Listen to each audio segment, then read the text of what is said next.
evening, ladies and gentlemen. Welcome to Reference Point. I'm your host, Dave Coker-Hook. This evening, we're going to be speaking with some folks from an organization that's headquartered here in the Silicon Valley called Bay Area After School AllStars. And I think you're going to find this very intriguing because it has to do with our California specifically, but on a national level it's going to impact that too. But it has to do with our educational system here and what it is that we can do for our kids in that window between when school's out and when the parents get home from work, and what we should be doing to try to keep them on a path of growth and development. And so with me today, and immediately to my left, is Krista Krames, who is the Director of Development for Bay Area After Schools AllStars. Krista, welcome to the show. Thank you very much. Glad to be here, Dave. Glad you're here too. And just to your left is Adrian Morales. And Adrian, you're one of the what are called the site supervisors at one of the schools in the area. Is that correct? Yes, I am. And which school is it that you serve? I work at Backrod Academy in downtown San Jose. Downtown San Jose. Oh, Yes. very cool. Mm-hmm.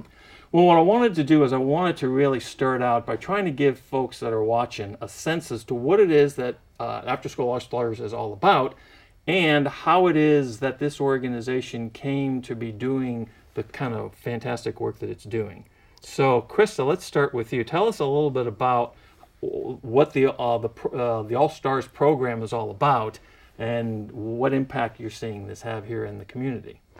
So After School AllStars provides comprehensive after-school program, and we serve 4 different school districts. We're in 23 different schools, but more specifically, we are involved with schools that have underserved youth.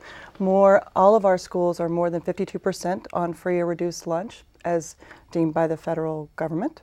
And we look at addressing with our comprehensive programs the expansion of academic knowledge, stretching imaginations, and helping each child individually succeed in school and in life. And that's really what we're about. So when you said underserved youth, you used that term, and I'm not sure that it's something that I'm really familiar with, and I don't know whether our viewing audience has had, uses that terminology. So what exactly does that mean? Adrian, can you kind of clue us in a little bit as to, when you talk about underserved youth, what exactly does that mean? So by underserved youth, we generally mean students that don't have the opportunities that other wealthy families would. So we provide them with the opportunity to do activities such as sports, such as music, such as different things that are being taken away from our schools because of lack of funding. So these students are gaining opportunities that they might not normally get because of their economic and socioeconomic status in our country, in our community. Well, the things that you mentioned, after school programs, sports or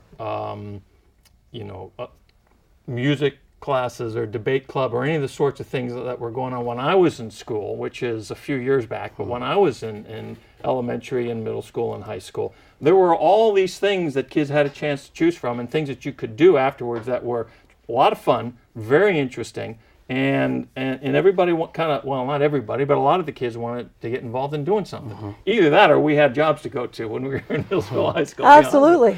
Yeah. But that's changed dramatically over the last, 25, 30 years? It has, and in California in particular, it has been a painful change, I think. I've been here for 15 years, but we are now 47th in per pupil spending in the nation. 47th out of, you mean? Out of the 50 states. California is, and we are, the 5th largest economy on the planet? 8th. We are the 8th largest economy if we were a standalone state. But, you were speaking to back in your day, sort of, times, right. and I can tell you that when you consider what kids have going on in middle school, imagine those middle school years for anyone. Mm-hmm. If you didn't have sports or some sort of outlet at right. that time, just how much more crazy you as Dave would have been. And there are a lot of middle schools, sadly, in this country now who have been forced to cut that out. So one of our national initiatives is Sports as a Hook. Mm-hmm. Adrian can speak programmatically to what we're doing with that, but we were founded as inner city games by Arnold Schwarzenegger, and you had asked me earlier sort of how we got started. Right. So, back in the day, for us, in 1997, we were looking at, we were inner city games, and we we realized when Maria Shriver and Arnold Schwarzenegger were successful with intercity games and basing that off the model of the Special Olympics, that what was happening was all of these kids were really engaged and it was this great experience, but they were still failing out of school. So he looked around in Los Angeles in that area, and that was where our first chapter started, and based off of some components of LA's Best, which was an after-school model there. And then the Bay Area chapter began, and at that time we were the Greater San Jose After-School All-Stars, and then we just became the Bay Area After-School All-Stars because we grew into other districts outside of San Jose. But we celebrated our 15th birthday this year as a chapter, and I think that when we look and consider all of the things that kids are faced with now, and there's a lot. There's this digital literacy component that's leaving students behind, right? There is, as you mentioned, performing arts and music arts that's been cut out of school. A lot of school districts can buffer this with their PTA and with docents and volunteers. Right. And so, when Adrian's mentioning, this underserved youth, our target population, or what you were speaking to, we have a wide range of families, and it doesn't mean that everyone there is low income, and we'll serve, an inclusive model of students. We're a first come, first serve. Whoever wants to participate can participate, provided there's room in the program. Exactly. Okay. And the principals, we also give input, priority input, if there's a student in particular that they'd like to see in After School All-Stars, and certainly we consider that in priority. But you have to take a step back and look at what we have done as a state to the public education system, how charter schools are going rampant now across the state in an effort to say, well, we can do this differently and more effectively. Right. And After School All-Stars isn't really taking a position on either of those things. What we're saying, we're not here to say first five, or focus should be around the family and what the family is doing, and that if that was a stronger component, then that would look differently. If there was more money, then that would fix the problem entirely. What we're saying is that the hours after school are the most vulnerable time for kids. Right. And as a direct result of the lack of spending in the state of California, public schools have had to cut back and cut back. And we are coming in, and at $15 a day per student, we are trying to address this problem. $2,500 a year will put a kid in our program for the year. Now, you said something in that discussion that struck me, and that initially the program started out mostly tied around athletics and sports, something for the young people to do after school that would be engaging, et cetera, but it's grown beyond that, because you have, don't you, an academic component to what goes on as well? Yes. Is that true? Yeah, we have an academic component, which is, I would say our three components are all very inclusive and they're all very important to our program. But I would say having someone succeed in school empowers them to be able to participate in our athletics, in our enrichment components, because we are a society based off of our grades that we receive in school. So right. we do focus on making sure that homework is completed, but not just completed and thrown to the side. It's completed and understood, and it's completed correctly. So academics is as huge as all the other components in our program also. Right. I would add to that, under the homework completion, that again, I think that also enhances the attendance in the core school day, because if a kid has their homework done, they're showing up to school the next day is very likely. Because right? if they don't want to face that situation, is what you're saying. I think it's an anxiety to not have your homework done and go to school the next day. And then as the further you fall behind, I mean, we have a 71% graduation rate in this state. 71% in the state. I mean, it's really sad. Yeah. In this day and time. Now, when you look at what grade levels are part of the program, or I guess I could say, what grade levels do you look to serve, is probably a better way of putting that. So I work at an elementary school, so we serve kindergarten through fifth graders. Okay. But the majority of our program is based through middle schools. So that is a big part of the target youth that we look for, our middle school students, because it is a vulnerable time for them. It's where they're discovering their own self-identity, where they're deciding whether they want to go down this path or whether they want to go down this path. So if we can reach them at that time, then we're really able to impact their lives in a positive way and have them see good role models in front of them every day. Most of our employees are college students, so they see that, they build relationships with them, and they want to imitate it, and they want to succeed like their youth leaders have. Oh, that's fantastic. Now, how many schools are you in at this point in time? We're in 23. We're in 12 middle schools, 11 elementary schools.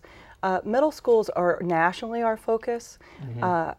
As Adrian said, part of that is just that we realize that vulnerable time, but given that our specialty is after school, and we know that engaging those students in that middle school time is so critical to them being able to get through 9th grade, which is when kids drop out of high school. Right. That's really what we've begun to target and focus at a national level. At the Bay Area chapter, we're still sort of half and half, but as we look to expand, we're also looking at high schools as needed, right? I mean, we're not necessarily on a path for growth, but we've been approached, and we certainly, as we can fundraise to do that, we'll try to do that so that we have, we can help as many kids as we can possibly do. Something that I remember from a conversation that we had before the show a couple days ago was something, and I'm trying to remember what the specifics were, but it had to do with the importance of literacy even at the 3rd grade level and beyond, because of the implications that has for the student's ability to actually integrate into and be a positive contributor to society. What was? So basically, what they're doing now to determine how many people will be in the prison population, the state, is to determine the literacy rate of a 3rd grader. Of a 3rd grader. 3rd grade literacy rate. Take that, and that's what they're determining the statistics. Talk about Freakonomics, right? Yeah. Like the social statistics for that. Jeez. It's painful. I was talking to one of your guys earlier, just at what we spend per pupil, right, in this state versus what we spend per prisoner in this state, and that's, we're almost 7,500 per pupil in spending in the state, and 58,000 per prisoner per state. Yeah, and that's just annually, right? Wow. It starts to call into question your values, right, as a community and a culture. So, what percentage of the children that you are serving have these primary challenges with academics? Is that a major component of what's going on? Yeah, in the community we serve, a lot of our students are they learn English as their second language. So being able to, go to class with the confidence that you can raise your hand and you can share your opinion is huge for them. So if they don't have that core understanding of English, or I'm lucky enough to work at a school that is a dual immersion school, which they serve both Spanish speakers and English speakers, and they're able to integrate both the languages into the everyday activities. But not all schools are like that. So if we're able to reinforce English, it empowers them to really be successful in their academics. I think even the exposure to some of the other things that we do, I can think of a parent of a child at Ocala Middle School where we've brought in TechBridge for Girls, which is just a strategic partner that's about STEM education and is encouraging science with girls, young girls. And this parent actually wrote us a note and said that she never knew engineer was an occupation. Oh, wow. That was a job, and that now she wants her daughter to pursue science and engineering because she knows that she has a better chance as a girl to be hired into the field, which I thought was really wonderful and interesting. So that actually leads me to a question about the parents and to what level and degree the parents are involved in some way, shape, or form in the programs and the processes and whatever. Adrian, you work directly with the students. Yes. Do you get feedback and interaction with the parents as well? It's on a daily basis. I would say that every day you go by and you have parents coming up to you, both being appreciative of what you're doing, being thankful for what you're doing, but also raising concerns. A lot of times if a student just goes home and says they do their homework, if a parent isn't willing to check, then they don't know. But if we're able to create that communication between the parent, the student, and ourselves, then we can increase their ability to succeed. And also, so parent involvement is huge. I'm lucky to be at a school that our parents are very, very, very attentive to their students and very caring. You know, I've been at other schools where it's not so much that they don't care, but they're unable to really communicate that what their opinions and their stresses to us. You know, so that's huge. It's parent engagement is astronomical to our program. It's almost essential to it. It's our rock. It really is our backfall, because if we're not succeeding at program, we don't know what happens when they go home. Right. Part of Adrian's role as a site supervisor, as much as it is to engage parents, is also to make sure that the teachers are part of the conversation The teachers as well. from the school. Absolutely, the teachers at their school. So the site supervisors are managing their staff and supporting the students. They're facilitating the parent relationships as best that they can. And then they're also part of the dialogue with the teachers, because you know, I keep throwing out statistics, but California is last in student ratio, right? Teacher ratio. Student-teacher ratio? Yeah, so After School All-Stars has an edge because we are 1 to 20. But as a state, we're 50th, right? You're kidding. I'm not. What is the ratio here I'm in the not. state? You know, I don't know the number, because I think that varies district to district, so it doesn't give you a But number. on an average, But on we an are- average, we are 50th. You go to Our teacher-to-student edukc.org and Our get those teacher-to-student statistics. ratio in the state of California is higher than any other state in the union, is what you're saying. Correct. That's amazing. Correct. That's amazing. Absolutely. So it's critical, right, that we have that dialogue with teachers and that the teachers feel supported by Right. our organization, because they are overwhelmed, right? I mean, we laid off 16,000 teachers in Yeah. 2010, something. I can understand I mean, that. it just, they're asked to do more with less, as are the districts, and as are a lot of nonprofits. And we're not saying that we're the only one that are faced with that, which is why we have to additionally fundraise outside of being grant compliant and the Prop 49 grant that we receive. My daughter's a fifth grade teacher at an elementary school in Cupertino School District. So I totally have a sense of what you're talking about and the limitations and whatever that they're going through. I want to make sure that the folks know how to reach you. I believe we've got a graphic of After School All-Stars website and phone number that I hope the guys are going to put up right now so that folks can know how to reach out to you, because this program sounds very exciting and very interesting, and I want everybody to, you know, I went up on the website and I learned a tremendous amount about what it is that you're doing. I had the breadth and depth of the offering is amazing. Thank you. And I want to let the folks at home know too that if they have any questions about this program or anything else, we've got an email address at send it to info@referencepointtv.com, and we'll be able to then get the questions out to Krista and Adrian, and they'll get some answers to you, or check out their website and you can get directly in touch with them as you proceed. One of the things I wanted to ask you guys is how each of you got involved in this thing to begin with. I mean, this is a passion. I mean, it's coming very clear in the communication that they're very passionate about this. How is it that you came to be doing this kind of thing? Adrian, we'll start with you. Sure. So specifically me, I came out of high school not knowing what I really wanted to do. I had ideas. I had, you know, things that struck me as interesting, but, you know, there was nothing that I was really passionate about. Two of my friends were working for the After School All-Stars. Every day they'd come home happy. They'd come home feeling like they succeeded in something, making an impact on youth's life every single day. So I thought, you know, why not? Let's try it out. I tried it out. I found out that it's not only my profession, it's my vocation. It's my calling. Wow. So it's what I want to do. It's what I most feel is important in my life. So I've been working at AllStars for going on 4 years. I started as a youth lead instructor, and I became a supervisor this year. So this is my first year at Backrod Academy, and it's been an amazing experience. They're very supportive. They're very welcoming. The principal and I work hand in hand, trying to make sure that the students that he targets to be in the program are in the program. You know, we check in with teachers every single day, trying to make sure that everything that they need is being provided by us. So it's something that has grabbed me, and it's taken me a direction in my life. So that's fantastic. How many staff are there at the school with you? So including that are part of the After School All-Stars program. Right. So including there's one youth lead instructor, which she works directly under me, and then 4 other youth instructors that we all work together. So 5 plus you, so there's 6 of you. And is that generally the case at most of the schools? I'm actually, I believe, more lucky. I believe most of them it's about 5. So I have 1 extra Primarily. person. Okay, good. So Krista, how did you get involved? So I started out as a social worker in inner city Chicago in the field, and was fortunate enough really to be able to choose nonprofit work, because as you said, it's a calling, Right. but rarely is it a way to finance a college education for your children. Right. Right?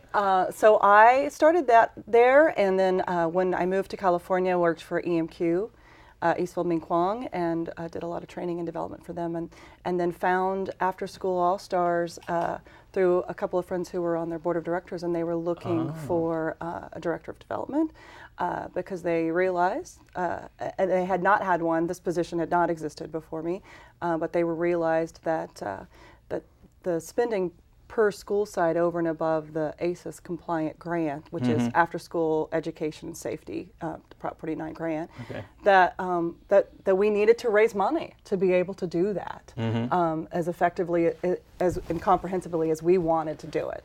So I was working for the Los Altos Community Foundation, living in Los Altos, and leading a rather charmed life, as you would, with kids that are educated in the school district that have that kind of support through their PTA and through the parents and involvement, and knew that really I wanted to get back into advocacy work, and I think that I'm good in development, and that argument around leveling the playing field, addressing the opportunity gap that's existing, addressing this haves and have-nots that has started to become really pervasive in Silicon Valley in such an unsavory way, that I recognize and feel grateful and blessed for my kids and the kind of education that they're getting in the public school system in Los Altos, but I am not naive to the fact that we as parents are subsidizing that. Right. And that other people need advocates, other school districts and other communities need those advocates. And After School AllStars in particular appeals to me because as a national organization, there is a level of support that is trickled down through to the other chapters that I appreciate, and I appreciate that we specifically do that, and so we're not trying to be all things as an organization. We're not a community center, we're not daycare, You have a we're focus. not a gym. And you stay within your focus. We have our focus, and we believe that what we are trying to do really matters, and we recruit guys like Adrian who are from the communities. We hire diversely, but we hire specifically and place at sites trying to place those young people that have grown up in that area that can identify or may have gone to that very school. So they have that experience of what the community is like, and they can convey that to the kids coming up. One of the things I want to let the folks know is that we're actually planning on doing 2 segments of the show today because the content of information here is so broad and deep that I really wanted to make sure that you as an audience and that Krista and Adrian as representatives of After School AllStars had the opportunity to really engage. So we've got about 3 minutes left in the show, this first show here, but we'll wrap this one up and then we'll get into some stuff in the next segment. But your backgrounds are that's really exciting, okay? And now one of the things I wanted to have us maybe just spend the last couple minutes talking about has to do with the national scope, because this is not just a program localized here in California. This is a program that has extended itself beyond California, not originated in California, is that correct? Correct. But it's now in multiple places around the country. So how many chapters are there? So right now there are 11 chapters. We are seeking to open a Dallas chapter next year and a Phoenix chapter. We have a chapter in Hawaii, which Barack Obama's sister is on the board there. I'll name drop. And we have a couple of chapters in Florida. Chicago is our largest chapter.